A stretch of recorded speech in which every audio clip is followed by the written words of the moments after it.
बिहार में एक भूचाल आ गई है और भूचाल पहले भी आई थी कि पत्रकारिता लाइन में एक सभी लोग एकत्र होकर पत्रकारिता करने लगे थे, लेकिन वही पत्रकारिता आज क्या होता है कि कुछ लोगों के लिए जी का जंजाल बन गया है। कुछ लोग माइक छोड़ दिए तो कुछ लोग बीजेपी में जाकर शामिल हो गए। आज चर्चा करते हैं जो पत्रकार भूचाल लाता है मनीष कश्यप, उन्हीं के बारे में। पहले तो स्वागत है सुमित जी। चलिए, आपको भी स्वागत बिहार में, और आपके दर्शकों को प्रणाम हमारा, क्योंकि आपके दर्शक आप बहुत मेहनत से खबर करके दर्शकों तक पहुंचाते हैं, तो आपके दर्शकों को बहुत बहुत प्रणाम। नहीं, यही वो सुमित हैं जो एक अलग क्या होता है कि देखे होंगे बहुत बार इन्होंने क्या होता है कि उनका हमेशा विरोध किया। आज विरोध करते लेकिन जो कहते थे वो सत्य भी होता गया था। आज क्या सत्यता हो गया कि मतलब बीजेपी में शामिल हो गए। आज कुछ बचा नहीं है, आज बस हमारी ही पुराने बातों का प्रमाणिकता हुआ है कि होना यही था अंत में। बिल्कुल। मैंने हमेशा से कहा इस आदमी को सनक है नेता बनने की। मतलब आप पत्रकार बने, बताइए, मतलब पत्रकार का एक बहुत बड़ा इज्जत होता है, आपके सवालों के से आपकी वजूद होती है, लेकिन ये आदमी हमेशा से बीजेपी के लिए ही कर रहा था काम, इसमें कोई दो राय नहीं है। इसको नेता बनना था और इसने पत्रकारिता बेची, जो कि एकदम शर्मनाक स्थिति है। मनीष कश्यप की कुछ मजबूरियां भी रही होगी सुमित भाई, ऐसा नहीं लगता है आपको? क्या मजबूरियां? जमीर बेचने के लिए किसी की क्या मजबूरियां होगी? आपकी महत्वाकांक्षा है ये। मुझे भी मैं भी चाहता हूं कि अडानी जितना मेरे पास दौलत हो जाए तो मैं क्या लूट लूं।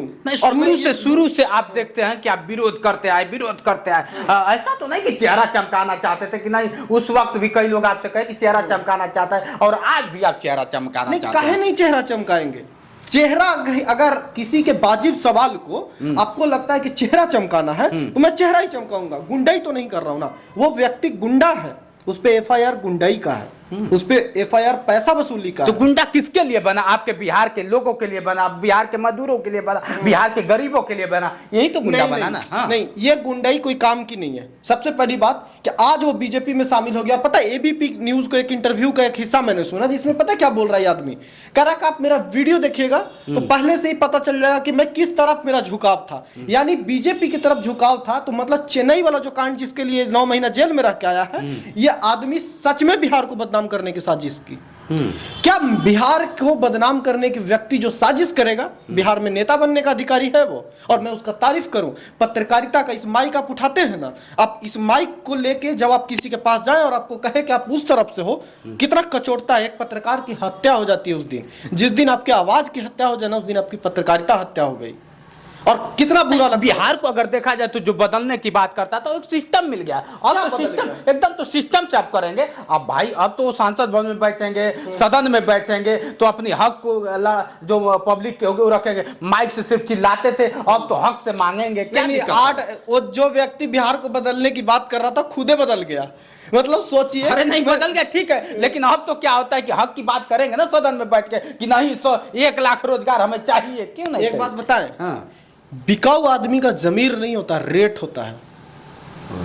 जो चीज बिकने के लिए हो ना बाजार में उपलब्ध, उसका रेट होता है। आप कितना दे रहे हैं, बस मेरी खरीदने की औकात आपकी है कि नहीं ये नहीं पता, पर हो सकता है कि आपका रेट ज्यादा हो तो कोई ज्यादा बड़ा खरीद ले। ये बिके हैं। क्या हुआ? निर्दलीय चुनाव लड़ा, इसके नाम पे कितने लोगों ने सपोर्ट किया, कितने लोगों ने चंदा दी। दूध से नहलाने वाले वो चाची दादी लोग जो थी, उनका जमीर क्या कह रहा होगा? ये जिसके सामने खड़ा होकर सभा करके कह रहा था कि हम 5 साल किसी के साथ इनको तो पता भी। चलिए, माँ की बात थी, माँ का कहना माने तो कौन सा बुरा कर दिया? नहीं, वो खुद कह रहे हैं कि माँ ने सब क्या, माँ के कहने से बीजेपी जो एक नया ड्रामा सनक चला है कि माँ के कहने पे मतलब सारा गलती है, पर माँ सपना नहीं देखती है। देखिए, लगता है कि प्रधानमंत्री हमारा बेटा बन जाए, तब हम नहीं बन पा रहे। मतलब माँ का यार ये भी एक शर्मनाक स्थिति है कि अपनी सारी हरकतों को माँ पे थोप दो। क्या जाहिल है पूरा जनता? ये लोग देख रहे हैं जितेंद्र जी, इनको आप बेवकूफ समझते हैं, हम बेवकूफ समझते हैं क्या? उनको नहीं समझ में आ रहा है कि इसकी सनक है, माँ की सनक है। माँ क्या आइडियोलॉजी से बढ़कर है इसके लिए? बिहार की जनता, वो लोग भाई चाचा माँ के तरह नहीं है जिसपे जो लोग भरोसा करके दूध से नहला रहे थे। हकदार है ये दूध से नहलाने का। नीति में ढकेल देने जैसा ये आदमी है ये। बिहार के युवाओं का दिलों का धड़कन बताया जाता है मनीष कश्यप। आज भी क्या होता है, मनीष कश्यप चिल्लाया जा रहा है।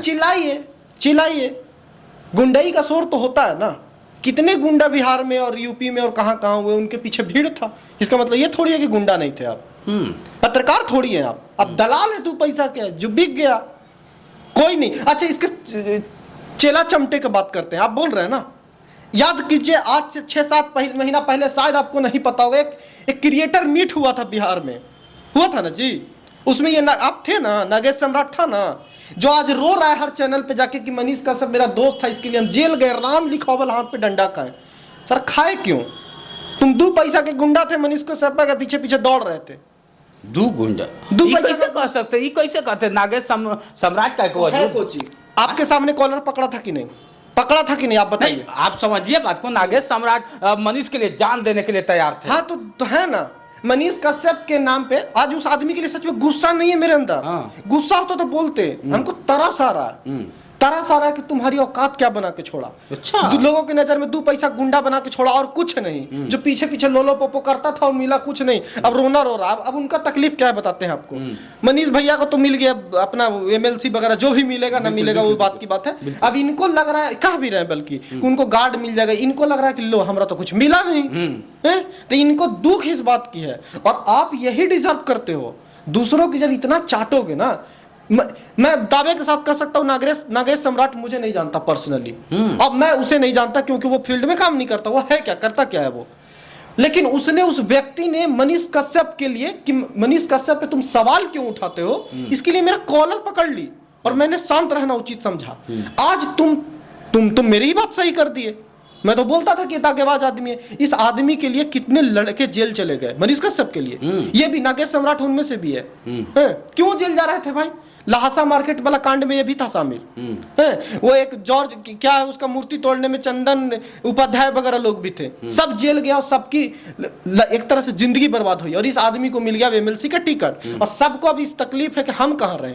तो तकलीफ तुम्हारी सही है, लेकिन औकात तुम्हारी यही है। अच्छा, औकात बताई है तुम्हारी उसने। मैं इस जगह पे तो तारीफ करता हूँ कि कुछ लोगों को ऐसे ही औकात बताना चाहिए जब अपना वजूद छोड़कर आप दूसरे की रोज चाटें। बिल्कुल, राकेश तिवारी एक मीटअप करते हैं, उस मीटअप में हम भी होते हैं और ये भी होते हैं। हालांकि ये मत समझिएगा कि आज मौका मिला है तो इस बात को रखा जा रहा है, क्योंकि मौका बस इस बात का है कि जिस मनीष कश्यप के लिए लोग जान दिया करते थे, जो आज मनीष कश्यप के लिए रो क्यों रहे हैं। अरे आपका अगर तत्व तो थोड़ा सा भी बचा है तो खुद पे बनाइए ना। क्यों मनीष का पल्लू पकड़ के मतलब चले थे आप? मैं ये पूछना चाहता हूँ, सच पल्लू पकड़ के आप चलते थे कि नहीं? क्या होता है कि मनीष कश्यप के, तो कहाँ या जो पल्लू छूट गया तो रुवाई आ रहा है, ये तो सत्य है। लेकिन मैं कहूंगा नागेश जी से यही कि आप अपना खुद में एक वजूद बनाइए, मत मनीष कश्यप, मत सुमित। जितेंद्र भैया, उस दिन क्या बदतमीजी मेरे से करना चाहिए था उन्हें? नहीं, ये तो नहीं करना चाहिए था। दूसरी बात कि ये बात मन नहीं है कि अच्छा एक बात आप जेन्युइनली देखें, मेरे प्रति से नफरत थी, मनीष कश्यप के प्रति उस आदमी का प्यार कितना था। को मेरे से बिना जानते हुए भी मेरे से लड़ गया। हाँ, और जबकि कुछ नहीं जानता था, बाद में इस बात को खुद भी एहसास कर लिया कि मैं गलत लड़ रहा हूँ। लेकिन आज तुम्हें मिला क्या? आज तुम रोते फिर रहे हो, और तुम्हारी तकलीफ इसी बात की, तुम्हारी महत्वाकांक्षा थी कि उस आदमी के साथ सट के मेरा कुछ न कुछ हो जाएगा, कुछ न कुछ। आज जब नहीं हुआ तो आप रोते फिर रहे, तो आप इसके लिए जिम्मेदार खुद हैं। आप नहीं, वो उसने तो क्लियर कर दिया था ना मनीष कश्यप ने कि उसे बीजेपी से टिकट, उसे तो टिकट चाहिए थी, बस आरजेडी से ही मिलता तो लेता। तो उसे टिकट चाहिए थी, तो उसने वो है वो गलत है। अच्छा, बिहार में अगर देखा जाए सुमित जी, तो अब चलिए नागेश जैसे हमें लगता है कि लाखों लोग और कई ऐसे युवा हैं। मेरा तकलीफ इस बात से है कि आज भी कई ऐसे युवा हैं जो आज भी अंधभक्ति में लीन हैं। आप तर्क कीजिए, मैं हर बार बोलता हूं, मैं जो बोल रहा हूं हो सकता है कि ना सही हो आपके अकॉर्डिंग। बिल्कुल, मैं दावा भी नहीं कर रहा कि आप सही माने मेरे को, लेकिन आप में बुद्धि तो है।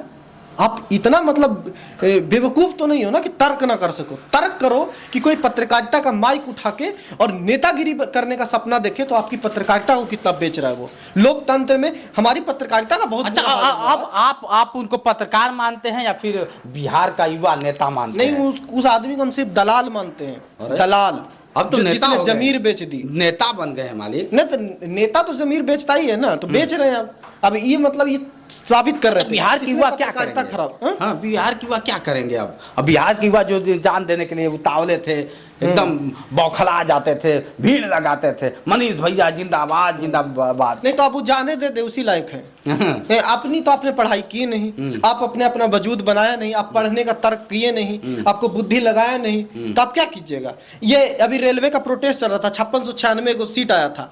जो आदमी युवा जिस पे भरोसा करेगा कि स्टैंड लेगा मेरे लिए, मेरे नौकरियों पे सवाल उठाएगा, उस समय ये टीचरों पे सवाल उठा रहा था या प्रदर्शन करने वालों पे।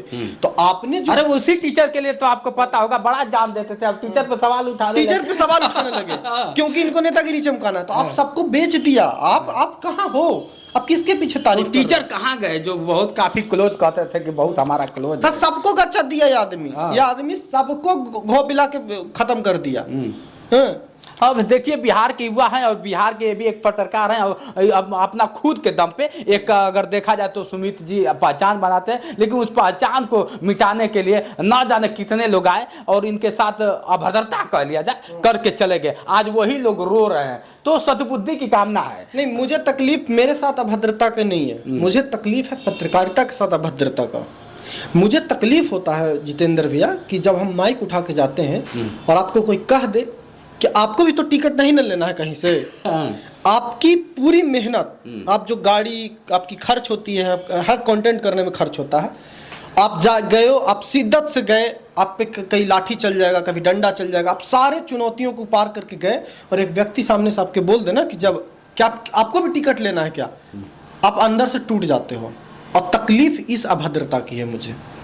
कोई भी बच्चा आज के डेट में नया जो कोशिश करेगा कि मैं पत्रकार बनूंगा और उसका आइडल अगर मनीष कश्यप जैसे लोग हैं, तो सोचिए कि उसका भविष्य क्या है।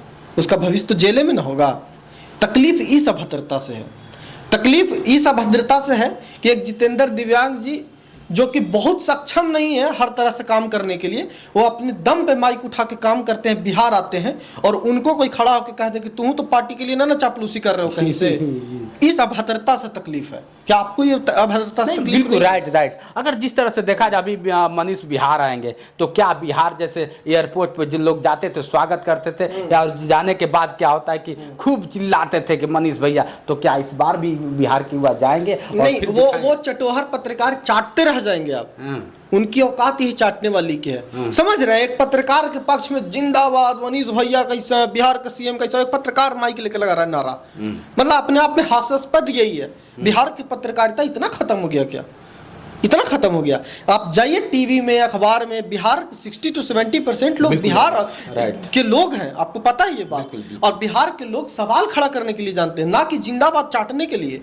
सही बात है। और ये शर्मनाक। तो कहाँ गए वो लोग? बिहार की गरिमा को खत्म कर डालेंगे ऐसे ही करेंगे तो। बिहार के अगर देखा जाए तो हर जगह IAS हो या फिर पत्रकारिता की लाइन या फिर संगीत या फिर किसी भी क्षेत्र में अगर देखा जाए तो बिहार के युवा या फिर बिहार के लोग हम्बल मांगने जाते हैं, नंबर 1 में मांगने जाते हैं। हाँ, तो अब है, अभी भी नंबर 1 है, काम कर रहे हैं। ऐसा नहीं है कि सब लोग इस सनकी के चक्कर में बिक गए, ऐसा नहीं है। हम खड़ा है ना जी, आप खड़ा है ना, आपका कम बिहारी हैं, यूपी के रहने वाले हैं, रहते तो आधा बिहार में। इनका बिहार मेरा भाई है भाई। बिहार से इन्हें प्यार है ना उतना। और देखिए बिहार सिर्फ जगह नहीं है जितेंद्र भी, आपको पता है बिहार मेहनत कश लोगों का, जिद्दी जुनून से काम करने वाले लोगों का इमोशन है। हर कोई बिहारी है, वो चाहे केरल से हो। बिहार एक सिनोनिम है मेहनत का, जिद होने का। बिहार होना सिर्फ बिहार के ज्योग्राफिकल एरिया से नहीं है। आप कम बिहारी नहीं है, मेहनत होने का प्रतीक है। बिहार का मजदूर बाहर जाता है तो माथा पे डोलता है, वो यूपी का भी मजदूर होता है, लेकिन मेहनत कश का नाम बिहार दे दिया गया एक तरह से। तो बिहार मेहनत कश का नाम है, चाटने वाला का नाम बिहार नहीं है। बड़ा अच्छा लगा सुमित जी से बात करके, लेकिन हाँ जो चीज़ आप नहीं जानते थे सुमित जी से समझने का प्रयास करें। जो वही सुमित है जो आए दिन क्या होता है कि आप लोग कहते थे ना कि सुमित सिर्फ विरोध करता है, विरोध का आपके सामने प्रदर्शन हो रहा है। आपको बताना नहीं पड़ा है। आप सुमित का जितना सवाल था अब वो जवाब में बदल चुका है। अब सुमित जी कहना नहीं है। अगर जो समझदार होंगे तो, अब नहीं तो मैं यही कहता हूं, आप अभी भी, मुझे पता है कई लोग होंगे जो आप फैन होंगे, रहिए फैन, गाली देने आएंगे, पर आप पूरा वीडियो देखिए ना। आप शुरुआत अगर किए थे तो अभी तक देखे और तर्क कीजिए। मैं आपको बेवकूफ नहीं समझता हूं। सच्चाई मैं आपको बेवकूफ सच्चाई एक चीज है कि आप देखिए, हमें मनीष से दुश्मनी नहीं है। मनीष से बहुत अगर देखा जाए तो वाकई वो व्यक्ति अपने आप में एक धनी है, लेकिन उसके नीतियों का जो है सुमित कल से अगर सुमित अगर कल से करते हैं मनीष कश्यप को या उनकी माँ को तो मैंने कभी बोला ही नहीं। मैं इस लेवल का नहीं हूँ कि मैं आपका विरोध कर रहा हूँ तो आपकी माँ बहन तक चले जाओ। बिल्कुल, मुझे वो अच्छा नहीं लगता। मनीष कश्यप की नीतियों पर सवाल उठा रहा हूँ। मैं उसे नहीं उससे जानता। क्या दुश्मनी है, क्या मतलब है? मैं मनीष उस कश्यप- व्यक्ति से क्या, या मुझसे किसी को आपको क्या दुश्मनी है? मेरे बोले गए शब्दों से आपको पसंद या नापसंद हो सकता है। बिल्कुल, बिल्कुल। तो आप ये गाली गलौज वाली चीजें करते हो, वो बहुत अच्छा बात नहीं है। मैं मनीष कश्यप के लिए भी गाली गलौज नहीं करता, क्योंकि गाली देना मेरी फितरत नहीं है। मेरे पास बुद्धि है तर्क करने की। चिल्लाते और गरियाते वो लोग हैं जिनके पास बोलने और कहने के लिए बुद्धिमत्ता नहीं है। बिल्कुल बिल्कुल। चलिए मित्रों, इनसे कितना सहमत है आप कमेंट करके बताइए। कहीं ना कहीं मनीष कश्यप की वो बातें आज सामने प्रकट हो रही हैं और सच्चाई है। बिहार के युवा क्या आप बदल पाएंगे या नहीं पाएंगे? अगर आप चाहेंगे तो कुछ अलग कर पाएंगे। मनीष ही नहीं, मनीष जैसे लाखों लोग हैं जो बिहार में क्रांतिकारी बन के आए हैं और क्रांति करते रहेंगे, जैसे सुमित जी हैं और तमाम लोग हैं। चलिए मित्रों, आज के लिए इतना ही। मैं हूं जितेंद्र और आप देख रहे थे जोश एक्सप्रेस। नमस्कार।